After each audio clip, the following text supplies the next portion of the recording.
জাল বের হবে আখিরুজ জামানে, শেষ জামানায়, এবং উম্মতে মুহাম্মাদির ফিতনা। তাহলে নূহ আলাইহিস সালাম কেন তার কওমকে এই ফিতনা সম্পর্কে সতর্ক করতে গেলেন? ভাবার বিষয় না? তার মানে কি দাজ্জাল তার সময়েও পৃথিবীতে ছিল? একটা প্রশ্ন থেকে যাবে। আমরা জানি না, হয়তোবা থাকতেও পারে, কে জানে?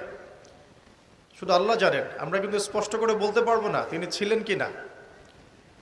আমরা এতটুকু জানি, হাদিস থেকে রাসূলুল্লাহ সাল্লাল্লাহু আলাইহি ওয়াসাল্লাম বলেছেন, তামিম দারি একজন সাহাবী, কি নাম? তামিম দারি রাদিয়াল্লাহু আনহু। তিনি একবার 30 জন বা 40 জন সাথীকে নিয়ে সাগরে সফর করতে শুরু করলেন। প্রচণ্ড ঝড় আসলো, সাগর তাদেরকে প্রায় 1 মাস সমুদ্রের মধ্যে ঘুরালো। এক পর্যায়ে একটা দ্বীপে তারা নোঙর করতে পারলেন। সেই দ্বীপে তারা একটা প্রাণীকে দেখতে পেলেন, যেই প্রাণীর গায়ে প্রচুর লোম ছিল। কি ছিল? লোম। এত বেশি লোমকূপ যে তার চেহারা কোনটা আর পিছন দিক কোনটা এটা আইডেন্টিফাই করা যাচ্ছে না। এবং বিস্ময়কর বিষয় হচ্ছে, এই প্রাণী কথা বলা শুরু করলো। তারা বলল, তোমরা কারা? তারা বলল, আমরা আরব থেকে এসেছি। এরকম কিছু কনভারসেশন হলো। তখন সেই প্রাণী বলল, তোমাদের অপেক্ষা করছে একজন ব্যক্তি, আমার সাথে আসো। তখন এই 30 জন বা 40 জন সাহাবী তারা তামিম দারির সাথে গেলেন। সাহাবী বলছে এই অর্থে যে তারা পরবর্তীতে মুসলিম হয়েছিলেন। এই ঘটনার পরে তারা মুসলিম হয়েছিলেন, আলহামদুলিল্লাহ। তো তারা গিয়ে দেখলেন শেকল দিয়ে একজন ব্যক্তিকে বাঁধা আছে, যেই ব্যক্তি খুবই শক্তিশালী, তাকে শেকল দিয়ে বেঁধে রাখা হয়েছে। এবং সেই ব্যক্তি তাদেরকে জিজ্ঞাসা করছিল, তোমরা কোত্থেকে এসেছো? তামিম দারি রাদিয়াল্লাহু আনহু তিনি বলছেন, আমরা মক্কা থেকে এসেছি, মদিনা মক্কা থেকে এসেছি। কি উদ্দেশ্যে? এই উদ্দেশ্যে। তোমাদের সেখানে একজন ব্যক্তি আছে মুহাম্মদ, তার কি খবর? তামিম দারি রাদিয়াল্লাহু আনহু বলছেন, তার খবর হচ্ছে বালতির মতো। কিসের মতো? বালতির মতো। কখনো তিনি বিজয় লাভ করছেন, কখনো আবার মুশরিকরা বিজয় লাভ করছে। মানে বদরের যুদ্ধে তিনি জয়লাভ করেছেন, উহুদের যুদ্ধে আবার মুশরিকরা মুসলিমদেরকে বিপর্যয়ের সম্মুখীন করেছে। জিজ্ঞাসা করলেন, তাবারিয়া হ্রদ চেনো? তিনি বলছেন, হ্যাঁ চিনি। তাবারিয়া হ্রদে কি পানি আছে? তামিম দারি রাদিয়াল্লাহু আনহু বলছেন, হ্যাঁ পানি আছে। এই ব্যক্তি তখন বলছে, অতি শীঘ্রই সেখানে কোনো পানি থাকবে না। আবার প্রশ্ন করছেন, বাইসানের খেজুর গাছের নাম শুনেছ? তামিম দারি বলছেন, শুনেছে। সেখানে কি খেজুর আছে? তামিম দারি বলছেন, প্রচুর খেজুর আছে। এই ব্যক্তি বলছে যে অতি সত্বর সেখানে কোনো খেজুর থাকবে না। এরকম কিছু কথা বলার পরে তামিম দারি তাকে জিজ্ঞাসা করলেন, আপনি কে? এত প্রশ্ন জিজ্ঞাসা করছেন, তুমি কে? তোমার পরিচয় দাও। তখন এই ব্যক্তি বলছিলেন যে আমার পরিচয় তোমরা খুব শীঘ্রই জানতে পারবে। অতি শীঘ্রই আমি এই শেকল থেকে মুক্ত হব এবং পুরো পৃথিবীতে আমি 40 দিন রাজত্ব করব। কতদিন? 40 দিন। তবে মক্কা এবং মদিনায় আমি প্রবেশ করতে পারবো না, কারণ সেখানে প্রবেশ করতে ধরলেই দেখা যাবে আল্লাহর ফেরেশতারা খোলা তরবারি হাতে মক্কা মদিনা পাহারা দিচ্ছে। সুবহানাল্লাহ। তবে আমি আমার পরিচয় জানিয়ে দিচ্ছি, আমি হচ্ছি মসিহুদ দাজ্জাল। বুঝতে পারলেন? তাহলে দাজ্জালকে দ্বীপে বন্দী অবস্থায় কোন সাহাবী দেখেছেন? তামিম দারি রাদিয়াল্লাহু আনহু। তিনি এসে এই ঘটনা নবী সাল্লাল্লাহু আলাইহি ওয়াসাল্লামকে বললেন।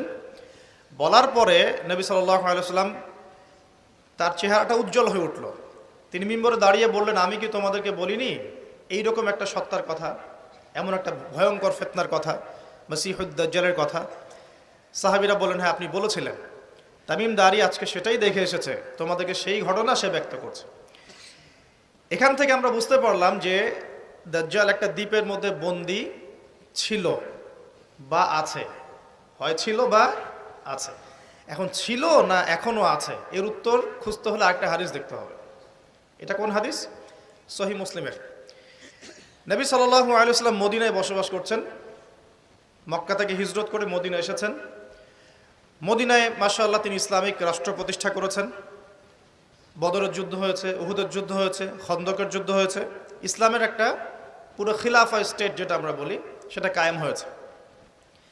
এর মধ্যে খবর এলো একজন ইহুদি মায়ের একটা সন্তান আছে, একজন ইহুদি মায়ের একটা সন্তান হয়েছে। এই সন্তানটার সাথে দাজ্জালের যে আলামত এগুলো মিলে যাচ্ছে, ঠিক আছে। এই সন্তানের নাম হচ্ছে ইবনে সাইয়্যেদ। কি নাম? ইবনে সাইয়্যেদ। তো নবী সাল্লাল্লাহু আলাইহি ওয়াসাল্লাম ওমর রাদিয়াল্লাহু আনহু এবং অন্যান্য সাহাবীদের কিনে ইনভেস্টিগেট করতে গেলেন। ইনভেস্টিগেট করতে গিয়ে তাকে ডাকলেন, ইবনে সাইয়্যেদকে ডেকে বললেন, তার চুলগুলো কোঁকড়ানো ছিল ঠিক দাজ্জালের চুলের মতোই। চোখের মধ্যে একটু সমস্যা ছিল, কারণ আমরা জানি দাজ্জালের ডান চোখে একটু সমস্যা থাকবে। আঙ্গুর কালার দেখেছেন? আঙ্গুর, চোখটা অনেকটা আঙ্গুরের মতো হবে, ফোলা। ইবনে সাইয়্যেদের কাঠামোটা মিলে যাচ্ছিল। নবী সাল্লাল্লাহু আলাইহি ওয়াসাল্লাম তাকে ডেকে বললেন, তুমি কি দেখো? ইবনে সাইয়্যেদ বলছে, আমি আরশ দেখি। কি দেখি? আরশ বোঝেন তো? আরশ মানে কি? আচ্ছা, এখানে আরশের কথা যেহেতু এসেই গেছে, একটা কথা বলে দেই যে নবী সাল্লাল্লাহু আলাইহি ওয়াসাল্লাম একটা হাদিসে বলেছেন, কিতাবুত তাওহীদ গ্রন্থের মধ্যে আছে, আমরা যে পৃথিবীতে বসবাস করছি, এই পৃথিবী থেকে প্রথম আসমান মানে পুরো মহাবিশ্ব, এর দূরত্ব হচ্ছে 500 বছরের রাস্তা। কত বছর? এভাবে দ্বিতীয় আসমান থেকে তৃতীয় আসমানের ডিস্টেন্স 500 বছরের পথ। কত বছর? এভাবে চতুর্থ, পঞ্চম, ষষ্ঠ, সপ্তম, এই 7 আসমানের প্রত্যেক আসমানের ডিস্টেন্স হচ্ছে 500 বছরের রাস্তা। এর উপরে আছে কুরসি। কি আছে? ওয়াসিআ কুরসিয়ুহুস সামাওয়াতি ওয়াল আরদ। আয়াতুল কুরসি পড়েন নাই? আয়াতুল কুরসি ঘুমানোর সময় পড়েন কি? যে ব্যক্তি ঘুমানোর সময় আয়াতুল কুরসি পড়ে, সারা রাত আল্লাহর পক্ষ থেকে একজন ফেরেশতা তাকে পাহারা দিবে ইনশাআল্লাহ। কিন্তু এই কথা নাসা বিশ্বাস করবে না, এই কথা বিজ্ঞান বিশ্বাস করবে না, কারণ তাকে চোখে দেখা যায় না। তাদের একটা জ্ঞানতাত্ত্বিক দর্শন আছে, যেটা আমরা ইউনিভার্সিটিতে পড়ে আসছি দীর্ঘদিন। সেটা হলো, যা চাক্ষুষ দেখা যায় না এগুলোতে বিশ্বাস করতে নাই। পরীক্ষা নিরীক্ষা পর্যবেক্ষণের মাধ্যমে যখন কোনো সিদ্ধান্ত পাওয়া যাবে সেটাই জ্ঞান, এছাড়া জ্ঞানের কোনো অস্তিত্ব নাই। স্কুল থেকে শুরু করে পিএইচডি ডিগ্রি পর্যন্ত এই দর্শনের উপর ডিপেন্ড করে শিক্ষা নিচ্ছি আমরা সবাই। এখন যা দেখি না বিশ্বাস করব না। এই কারণে পশ্চিমার আল্লাহকে বিশ্বাস করে না, আল্লাহকে দেখা যায় না। ফেরেশতাকে বিশ্বাস করবে না, বলবে যে বোগাস কথাবার্তা। কোথায় ফেরেশতা দেখা যায়? যা দেখি না বিশ্বাস করবো কেন? আখেরাত দেখি না কেন বিশ্বাস করব? জান্নাত জাহান্নাম দেখি নাই কেন বিশ্বাস করব? জিন জাতি দেখি নাই কেন বিশ্বাস করব? আত্মা বা রুহকে দেখেছেন? রুহ বা আত্মা যেটা নিয়ে চলাফেরা করছেন দেখেছেন? কেন বিশ্বাস? কবরের আযাব কেন বিশ্বাস করব? এই কারণে তাদের দর্শন যেহেতু প্রোটেস্ট্যান্ট ভার্সনের জ্ঞানে বিশ্বাস করে, চাক্ষুষ দর্শন যেটা সেটাই জ্ঞান, এর বাইরে জ্ঞানের কোনো অস্তিত্ব আছে এটা বিশ্বাস করে না। এই কারণেই তারা ইমানের 6 পিলারের কোনো পিলারে বিশ্বাস করে না। আর ইমানের 6 পিলারই কিন্তু গায়েব। গায়েব না? আল্লাহ বিশ্বাস, ফেরেশতায় বিশ্বাস, নবী রাসূলগণ, আসমানি কিতাব, পরকাল, তাকদীর, এগুলো কি দেখা যায়? এমনকি আমরা তো আমাদের নবীজিকেও দেখি নাই, দেখেছি? সাল্লাল্লাহু আলাইহি ওয়াসাল্লাম। আমরা শুধুমাত্র কোরআন দেখছি এবং হাদিসের গ্রন্থগুলো দেখছি, এর বাইরে কিন্তু আমরা কিচ্ছু দেখছি না। তো তারা আবার পরিকল্পিতভাবে তাদের দর্শনটাকে প্রতিষ্ঠা করার জন্যে এবং আমরা যে গায়েবে বিশ্বাস করি এই দর্শনটাকে এলিমিনেট, বাতিল করার জন্যে কিছু শব্দ চালু করেছে। একটা শব্দ মৌলবাদী, একটা শব্দ ধর্মান্ধ। থামেন, ঠিক বেঠিক বলার দরকার নাই, ঠান্ডা মাথায় লেকচার শোনেন। কারণ কোরআন সুন্নাহর কথা ঠিক বললেও ঠিক, না বললেও কি ঠিক কিনা বলেন? মাশাআল্লাহ। আচ্ছা, পশ্চিমারা তাদের দর্শনটাকে বাস্তবায়ন করার জন্য, যে আমরা চোখে যা দেখি তাই বিশ্বাস করব, এর বাইরে কিছুই বিশ্বাস করব না, এই দর্শনটাকে সাবিত করার জন্যে এবং আমাদের যে গায়েবে বিশ্বাস, অদৃশ্যে আমরা বিশ্বাস করি, এটাকে এলিমিনেট, বাতিল করার জন্য এই শব্দ দুটো চালু করেছে। যখন আপনি বলবেন আমি বিনা বাক্য ব্যয়ে আল্লাহকে বিশ্বাস করি, মালায়েকা বিশ্বাস করি, নবী রাসূল বিশ্বাস করি, পরকাল, কবরের আযাব, জান্নাত জাহান্নাম সব বিশ্বাস করি, তারা আপনাকে বলবে আপনি ধর্মান্ধ। কারণ আপনি অন্ধভাবে বিশ্বাস করছেন। তো আপনি অন্ধভাবেই বিশ্বাস করছেন। তো আপনি কি প্রমাণ করতে পারবেন জিন জাতির অস্তিত্ব? আপনি কি ল্যাবরেটরিতে বসে বসে, আমরা যে ফিজিক্স, কেমিস্ট্রি, বায়োলজির ল্যাবরেটরিতে করেছি না প্র্যাকটিক্যাল, এই প্র্যাকটিক্যাল কাজগুলোর মধ্য দিয়ে কি আপনি আত্মার অস্তিত্ব প্রমাণ করতে পারবেন নাকি? যারা হার্ট স্ট্রোক করে মারা যাচ্ছে, হচ্ছে না, আমরা কি বলছি? হৃদযন্ত্রের ক্রিয়া বন্ধ হয়ে মারা গেছে, ইন্না লিল্লাহি ওয়া ইন্না ইলাইহি রাজিউন, মাইকিং করে বেড়াচ্ছে, তাই না? তো হৃদযন্ত্রের ক্রিয়াটা বন্ধ হলো কিভাবে? এর ভিতরে কিছু একটা তো ছিল যেটা এখন নাই। একটা ডেড বডির মধ্যে কিছু একটা নাই যেটা একজন জীবিত মানুষের দেহের মধ্যে আছে। আপনার দেহে কি আছে যেটা একটা মৃত মানুষের দেহে নাই? বলেন কি নাম এটার? এই রুহটা কি পশ্চিমারা কি বিশ্বাস করাতে পারবেন? গিলাতে পারবেন? গিলাতে গেলে বলবে আপনি ধর্মান্ধ। কথা বোঝার চেষ্টা করেন কেন তারা শব্দগুলো ছড়িয়ে দিয়েছে। আর যখন আপনি এই মৌলিক বিষয়গুলো মেনে চলবেন তখন আপনাকে বলবে মৌলবাদী হয়ে গেছে। অথচ এই মৌলিক বিষয়গুলো মেনে না চললে কিন্তু আপনি মুসলিমই হতে পারছেন না। কেউ যদি আত্মায় বিশ্বাস না করে, জিন জাতিতে বিশ্বাস না করে, আপনার আল্লাহ অদৃশ্য বিশ্বাস না করে, আখেরাত অদৃশ্য জগৎ বিশ্বাস না করে, জান্নাত জাহান্নাম কবরের আযাব মিজান পুলসিরাতে বিশ্বাস না করে, সে কি মুসলিম হতে পারবে কিনা বলেন দেখি এবার। তাহলে মুসলিম হতে হলে আমাকে আল্লাহর কথা, আল্লাহর বাণীকে চোখ বন্ধ করে বিশ্বাস করতেই হচ্ছে।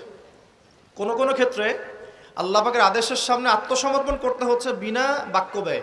এক্সাম্পল দিচ্ছি, এই যে ইব্রাহিম আলাইহিস সালামের ছেলেকে জবাই করতে বলেছিলেন আল্লাহ পাক, বলেছিলেন, যার ফলশ্রুতিতে আমরা ঈদুল আজহা পালন করি না। আচ্ছা দেখেন, ইব্রাহিম আলাইহিস সালামকে আল্লাহ পাক বলছেন 3 দিন স্বপ্ন দেখিয়ে তোমার ছেলেকে জবাই করতে হবে, পরীক্ষা তোমার জন্য একটা। এখন তিনি গিয়ে তার সন্তানকে বলছেন ইন্নী আরা ফিল মানামি আন্নী আসবাহুক, হে আমার সন্তান, আমি স্বপ্নে দেখেছি আমি তোমাকে জবাই করছি, ফানজুর মাযা তারা, তোমার রায় কি আমাকে বলো। সন্তান বলছে ইসমাঈল আলাইহিস সালাম, ইয়া আবাতি ফাআল মা তু'মার, হে আমার বাবা, আল্লাহ আপনাকে যা আদেশ করেছেন তাই করুন।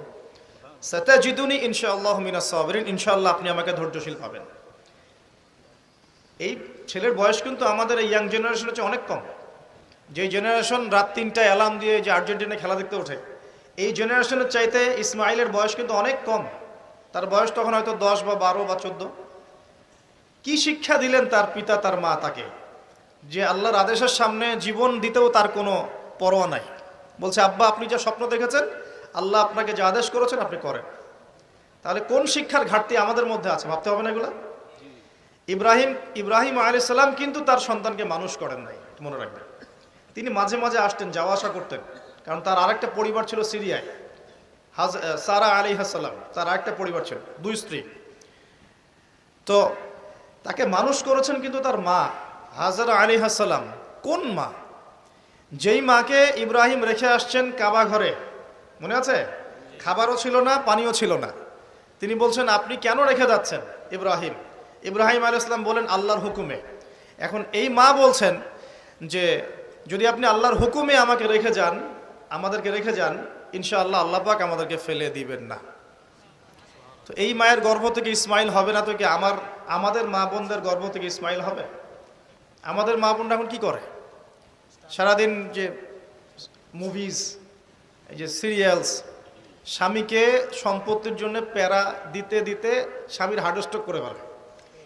বহু স্বামী আছে হারাম খাইতে চায় না, স্ত্রীর পাল্লায় পর হারাম খায়। হ্যাঁ, আমি কিছু প্র্যাকটিক্যাল কথা বলছি। বহু স্বামী আছে হারাম খেতে চায় না, সন্তান সন্ততির স্ত্রীদের চাপে পড়ে তাকে 2 নাম্বারই করতে সে বাধ্য হয়। কেন করে? পরিবারের জন্য করে। আমরা কিন্তু বোকা পুরুষ মানুষ, আমরা যারা আছে আমরা কিন্তু আসলে বোকা জাতি, জানেন? আমার বয়স অনেক কম যদিও আপনাদের চাইতে, তবে আমি কিছু বিষয় ফিল করেছি আমার লাইফে, যেটা আমি মনে করি আলহামদুলিল্লাহ আল্লাহ পাক আমাকে নিয়ামত দিয়েছে। যেমন আমি ফিল করেছি আমার লাইফে যে মানুষের আল্লাহ ছাড়া আপন বলতে কেউ নাই, এটা আমি ফিল করেছি। আল্লাহ পাক ছাড়া একজন মানুষের সত্তাগত আপন, আপনার সত্তা আত্মাগত আপন বলতে আসলে কেউ নাই পৃথিবীতে। যারা আছে আমাদের আশপাশে সবাই সবার স্বার্থে থাকে, সবাই সবার প্রয়োজনে থাকে। প্রয়োজন শেষ হলে আপনাকে চিনবেও না অনেকে। আমি যখন ইন্তেকাল করব এমন হবে 40 দিন পর কেউ আমাদের কবর জিয়ারত করবে কিনা সন্দেহ আছে। এগুলো বাস্তবতা। আর আমরা বোকা কেন জানেন? আমরা এই দুনিয়ার মানুষদের স্বার্থেই, আমার আশপাশের মানুষগুলোর স্বার্থেই সারা জীবন আল্লাহর বিরুদ্ধে চলি, হারাম খাই, সুদ খাই, ঘুষ খাই, দুর্নীতি করে ওদের মুখে হাসি ফোটানোর জন্য। যেই মানুষগুলো আমাকেই চিনবে না পরকালে, বা দুনিয়াতেই মারা গেলে আমাকে চিনবে না, তো সেই মানুষগুলোর জন্য আমি আল্লাহর বিরুদ্ধে চলে যাই। আমরা বোকা না? আর দেখবেন যেসব পুরুষের সৎ থাকতে চায় তারা শেষ বয়সে খুব একা হয়ে পড়ে। খেয়াল করে দেখেন, যে পুরুষটা সৎ থাকতে চায় শেষ বয়সে গিয়ে দেখবেন তারা খুব একাকিত্বে ভুগছে। আর এখন একটা কমন সমস্যা, এটা অনেক প্রবীণ মানুষ যারা আছেন তারা কিন্তু একাকিত্বে ভোগেন, খুব একাকিত্বে ভোগেন। স্ত্রী দেখছে না, সন্তান খোঁজ খবর নিচ্ছে না, বন্ধু বান্ধবরা নাই, হ্যাঁ, বৃদ্ধাশ্রমে গিয়ে পড়ে আছে। পরিবারগুলোতে এখন পুরুষ নির্যাতন বেরোচ্ছে আর কি। হ্যাঁ, কথা একটু ভিতর থেকে বোঝার চেষ্টা করবেন। হ্যাঁ, নারী নির্যাতন তো আছেই। আমরা জানি এমন দুশ্চরিত্রের লম্পট অনেক পুরুষ আছে সমাজে, যৌতুকের জন্য মেয়েদেরকে চাপ দেয়, স্ত্রীদেরকে চাপ দেয়, তাই না? শারীরিক মানসিক নির্যাতন করে না? মেয়েদের প্রতিও চরম নির্যাতন হয়, কিন্তু পুরুষদের উপরেও কিন্তু দিন দিন নির্যাতন বাড়ছে। তা আমরা কিন্তু এই সেন্সে বোকা হয়ে গেছি। চালাক হব কখন? যখন আমরা আমাদের দুনিয়ার প্রতিটা কাজ আল্লাহর সন্তুষ্টির জন্য করব। দুনিয়ার প্রতিটা কাজ যদি আমরা আল্লাহর সন্তুষ্টির জন্য করি, তাহলে আমরা কারো ব্যবহারে কথায় কষ্ট পাবো না ইনশাআল্লাহ। কারণ আমাদের সলাত, ইন্না সলাতি ওয়া নুসুকি মাহইয়ায়া ওয়া মামাতি, আমাদের সলাত সব স্যাক্রিফাইস, জীবন মৃত্যু কার জন্যে? এখন আল্লাহর কাছে আমার এক্সপেকটেশন থাকবে যে আল্লাহর কাছে আমি চাই, কোনো মানুষের কাছে কোনো এক্সপেকটেশন নাই, তখন আপনি কষ্ট পাবেন না। জীবনে সুখে থাকার দ্য ফিলোসফি অফ হ্যাপিনেস হচ্ছে এটা। জীবনে সুখে থাকার, সুখী হওয়ার, এই দুনিয়ার জীবনে সুখী হওয়ার ফিলোসফি হচ্ছে যে আল্লাহ ছাড়া কারো কাছে আশা করেন না, এবং আল্লাহ ছাড়া অন্য কারোর জন্য কোনো কিছু করতে চান না, আল্লাহকে সন্তুষ্ট করার জন্য করতে যান। ইনশাআল্লাহ আল্লাহ পাক আপনাকে সব কিছুই দিবে ইনশাআল্লাহ। সম্মান, মর্যাদা, প্রতিপত্তি, মানুষের ভালোবাসা সবই পাবেন যদি আপনি আল্লাহর হয়ে যান। আমি একটু ভিতরে চলে আসছি আর কি, বাইরে আসে আবার আসেন। তো এই যে কুরসির কথা বলছিলাম, আয়াতুল কুরসি কেন তেলাওয়াত করবেন? কারণ রাত্রেবেলা একজন মালাক বা ফেরেশতা আপনাকে পাহারা দিবে ইনশাআল্লাহ। আর পশ্চিমাদের দর্শন বলে দিলাম, ওরা কিন্তু এই অদৃশ্যের জগতে বিশ্বাস করে না। এই কারণে আমরা যারা অদৃশ্যের জগতে বিশ্বাস করি, আমাদেরকে এইসব সাম্প্রদায়িক শব্দ দিয়ে তারা সারা বিশ্বের বুকে আন্ডারএস্টিমেট করার চেষ্টা করেছে। এটা ধরতে হবে এগুলা। সামনে আসেন। এখন কুরসির পরে কি আছে? এই কুরসির উপরে আছে একটা মহাসাগর। কি আছে? মহাসাগর। নাসা কি বলেছে এখন পর্যন্ত? এই জন্য আমরা কেউ বিশ্বাস করি না। কালকেই যদি দেখবেন নাসা বলে দেয় হ্যাঁ একটা মহাসাগরের সন্ধান পাওয়া গেছে, পৃথিবী থেকে লক্ষ কোটি আলোকবর্ষ দূরে, নাম দিয়ে দিল যে .FM0000mm2, একটা নাম দিয়ে দিল। ওরা তো এরকম নাম দেয় আর কি, তাই না? বাস তখন কিন্তু দেখবেন সারা বিশ্বের মানুষ চোখ বন্ধ করে বিশ্বাস করবে কি না? আমরা কিন্তু আল্লাহর প্রতি চোখ বন্ধ করে বিশ্বাসের জায়গায় এই পশ্চিমাদের উপর এখন চোখ বন্ধ করে বিশ্বাস করি। এটা কি বুঝেন? এটা কিন্তু শিরক হচ্ছে। তো দেখুন প্রিয় ভাইরা, এই মহাসাগরের উপরে আছে কুরসি, যার কথা আমি বলতে গিয়ে এখানে আসলাম। ইবনে সাইয়্যিদ কি বলছে? সে কি দেখে মনে আছে না ভুলে গেছেন? ইবনে সাইয়্যিদ কে? নবী সাল্লাল্লাহু আলাইহি ওয়াসাল্লাম যাকে ইনভেস্টিগেট করছেন মদিনায়। কোথায়? একটু খেয়াল রাখেন, তামিমদারি দ্বীপে দেখে আসছেন। কোথায় দেখে আসছেন? দ্বীপে। আর নবী সাল্লাল্লাহু আলাইহি ওয়াসাল্লাম ইনভেস্টিগেট করছেন কোথায়? মদিনায়। আচ্ছা, তো এখন এই ব্যক্তি বলছে আমি আরশ দেখি। নবী সাল্লাল্লাহু আলাইহি ওয়াসাল্লাম বলে আরশ কোথায়? সে বলছে আরশ পানির উপরে। কোথায়? পানির উপরে। তখন নবী সাল্লাল্লাহু আলাইহি ওয়াসাল্লাম বলছেন তুমি তো তাহলে শয়তানের আরশ দেখছো। কার আরশ দেখছে? শয়তানের কিন্তু আরশ আছে। শয়তানেরও কিন্তু একটা আরশ আছে। কোথায় এটা জানেন? সমুদ্রের উপরে। অনেকে বলে যে ভাই বারমুদা ট্রায়াঙ্গেলে আছে নাকি? তো এটা আমরা জানি না, এভাবে বলা যাবে না, এটা আমরা ব্যাখ্যা করতে পারবো না, আল্লাহ ভালো জানেন। এই ব্যক্তিকে নবী সাল্লাল্লাহু আলাইহি ওয়াসাল্লাম জিজ্ঞাসা করলেন কি তুমি কি দেখো? সে বলছে আমি কি দেখি? আরশ। আরশ কোথায়? সমুদ্রে। তুমি তো শয়তানের আরশ দেখো। এবার দ্বিতীয় প্রশ্ন করছে, তুমি কি বিশ্বাস করো যে আমি মুহাম্মদ শেষ নবী? তুমি কি বিশ্বাস করো যে আমি মুহাম্মদ শেষ নবী? এখন এই ব্যক্তি বলছে, ব্যক্তি নাকি আসলে ছোটই বলা যায়, ইবনে সাইয়্যিদ, তার নাম কি? ইবনে সাইয়্যিদ। সে বলছে আপনি কি স্বীকার করেন যে আমি নবী? কে বলছে? ইবনে সাইয়্যিদ। এই কথা শোনার সাথে সাথে ওমর রাদিয়াল্লাহু আনহু তিনি বলেন ইয়া রাসূলুল্লাহ, সে তো নিজেকে নবী দাবি করছে, আপনি আমাকে অনুমতি দেন আমি এক কোপে তার গর্দানটা নামায় ফেলে দেব। কে বলছে এটা? ওমর। এবার রাসূল সাল্লাল্লাহু আলাইহি ওয়াসাল্লামের স্টেটমেন্ট শোনেন, সহিহ মুসলিমে আছে। এবার নবী সাল্লাল্লাহু আলাইহি ওয়াসাল্লাম বলছেন যে না ওমর দাঁড়াও, যদি সে সত্যি দাজ্জাল হয়ে থাকে, কথাটা শোনেন, যদি সে সত্যি দাজ্জাল হয়ে থাকে তুমি তাকে হত্যা করতে পারবে না, তাকে হত্যা করবে নবী ঈসা আলাইহিস সালাম। কে হত্যা করবে? আচ্ছা, আর যদি সে দাজ্জাল না হয়ে থাকে তাহলে নিরপরাধ মানুষকে হত্যা করার মধ্যে কোনো ফায়দা নাই। এখন একটা হাদিসে আপনি দেখলেন সে দ্বীপে বন্দী। দ্বীপে যদি বন্দী থাকবেই, আমার প্রশ্ন আপনার কাছে যে তাহলে নবী সাল্লাল্লাহু আলাইহি ওয়াসাল্লামের চেয়ে কি কেউ বেশি জানতে পারে সে দ্বীপে বন্দী আছে না নাই? নবীর চেয়ে এটা কি কেউ বেশি জানতে পারে যে সে এখনো দ্বীপে বন্দী অবস্থায় আছে কি নাই? এটা সবচেয়ে ভালো কে জানবেন? অবশ্যই নবী সাল্লাল্লাহু আলাইহি ওয়াসাল্লাম, তাই নয় কি? তো নবী সাল্লাল্লাহু আলাইহি ওয়াসাল্লাম যদি শিওর হবেন যে সে দ্বীপেই বন্দী আছে, তাহলে মদিনায় একজন ছেলেকে এভাবে ডেকে ইনভেস্টিগেট করার কি প্রয়োজন আছে? কথা বুঝতে পারছেন না মনে হয়। যদি আপনি মনে করেন শিওর যে আমাদের চেয়ারম্যান সাহেব বা আমাদের অনারেবল গেস্ট যারা, তিনি বাড়িতে আছেন, আপনি শিওর, তাহলে আপনি মাহফিলের প্যান্ডেলে তাকে খুঁজতে যাবেন কেন? আপনি শিওর তো সে বাসায় আছে। তার মানে আপনি একটা চান্স নিচ্ছেন, সে বাসা থেকে বের হতেও পারে, নাও পারে, তাই নয় কি? তার মানে আমরা একটা চান্স পাচ্ছি এখানে, দাজ্জাল নবী সাল্লাল্লাহু আলাইহি ওয়াসাল্লামের যুগেও রিলিজ হতেও পারে, নাও পারে। এখন আমি সামনের দিকে আসছি, দেখেন তিনটা জায়গার কথা পাওয়া যায় হাদিসে। কটা জায়গা? তিনটা আমি পেয়েছি, এর চেয়েও বেশি যদি আরও কেউ গবেষণা করেন তাহলে পেতে পারেন, আমার জ্ঞানী সব কিছু নয়। আমি তিনটা জায়গার কথা পেয়েছি, নবী সাল্লাল্লাহু আলাইহি ওয়াসাল্লাম বলেছেন এই তিনটা জায়গা থেকে দাজ্জাল বের হবে। ঠিক আছে, একটা হচ্ছে খোরাসান। কি নাম? খোরাসান। খোরাসান মূলত ওই যে খাইবার পাখতুন থেকে শুরু করে আফগানিস্তান, ইরান, এই পুরো কন্টিনেন্টটাকেই আসলে খোরাসান বলা হয়। 2 নম্বর হচ্ছে ইস্পাহান। কি নাম? এই জায়গাটা কোথায়? এটা ইরানের মধ্যে। কোথায়? ইরানের মধ্যে। এবং হাদিস এসেছে এই ইস্পাহানের প্রায় 70,000 ইহুদি। কত হাজার? 70,000 কি? হিন্দু ভাইয়ের কথা বলা হয়েছে? খ্রিস্টান ভাই? বুদ্ধিস্ট? কোন শব্দ বলা হয়েছে? ইহুদি। আচ্ছা, মনে রাখেন, শব্দটা মনে রাখেন। 70,000 ইহুদি মসিহুদ দাজ্জালের সাথে যোগ দিবে। তার দলে কি করবে? যোগ দিবে। আরও একটা শ্রেণী তার সাথে যোগ দিবে, সেটা হচ্ছে এক শ্রেণীর মহিলা। এক শ্রেণী কি? মহিলা। এই মহিলাগুলাকে বাড়ির পিতা বা স্বামী বা ভাই বাসায় বেঁধে রাখতেও পারবে না, বাঁধন ছিন্ন করে বেরিয়ে চলে যাবে। তো বাঁধন ছিন্ন করে বেরিয়ে যাওয়ার একটা দর্শন চালু হয়েছে না সমাজে? কথা কি বোঝেন কিছু? ফ্যামিনিস্ট রেভলিউশন বলে। কি বলে? Feminist revolution. মেয়েদেরকে আপনি আর ঘরে রাখতে পারছেন না এখন।